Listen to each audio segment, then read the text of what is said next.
नमस्कार मंडळी, आज आम्ही बनवणार आहे सेव.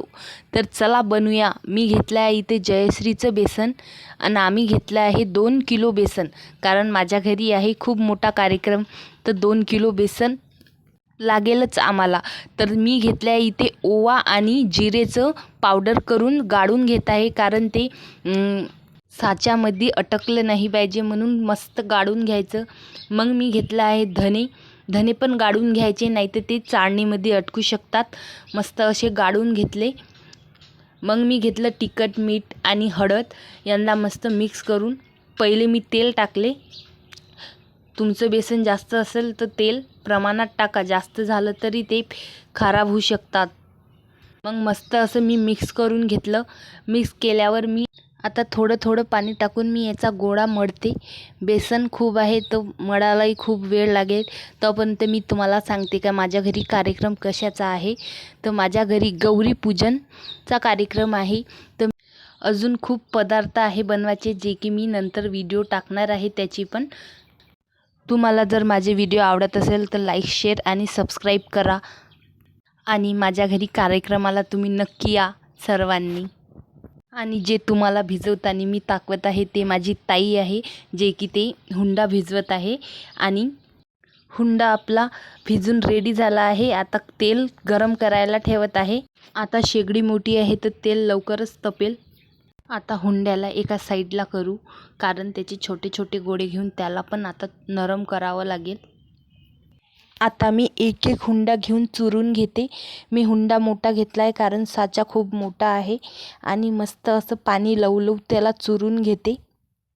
आता मी मस्त याला चुरून घेतलं आहे. खूप नरम झाला आहे. आता याला मी साच्यामध्ये टाकते आणि माझ्या बाबाला देते. आणि शेव जे तळत आहे ते माझे बाबा आहे. आणि इकडे जे भिजवत आहे ते माझी ताई आहे. मी तुम्हाला आताच सांगितलं होतं. आता असे तर खूप घाणे काढायचे आहे. मस्त आता पहिला घाणा झाला आहे. तेल थोडं जास्तच गरम झाले होते म्हणून खूप लाल असे शेव पहिला घाणा झाला आहे. काही नाही, अजून खूप घाणे आहे तर काही नाही होत, चालतेच आहे. आता मी तुम्हाला दाखवते सगळे घाणे किती 2 किलोमध्ये किती शेव झाले आहे. तुम्ही बघू शकता आणि करू पण शकता. आता दुसरा घाणा पहा किती सुंदर होते. जास्त लाल पण नाही होऊन द्यायचे आणि जास्त कच्चे पण नाही ठेवायचे. असे बरोबरी त्यांना शिजू द्या लागतात, तेव्हा ते खूप मस्त असे होतात. पहिला घाणा थोडा लाल झाला आहे, काही नाही होत, चालते.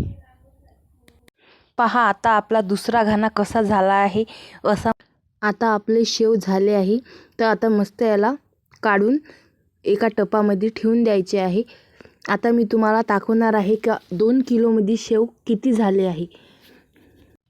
आता हे घाणा जे तुम्हाला दिसत आहे हा शेवटचा घाणा आहे. आता आपले शेव पूर्ण झाले आहे. मी तुम्हाला दाखवते की किती झाले आहे शेव. पहा एवढे शेव झाले आहे. तर आता तुम्ही पाहू शकता 2 किलोमध्ये खूप सारे शेव तयार झाले आहे. अगर तुम्हाला माझा व्हिडिओ आवडला असेल तर लाईक, शेअर आणि सबस्क्राईब नक्की करा. Thank you for watching.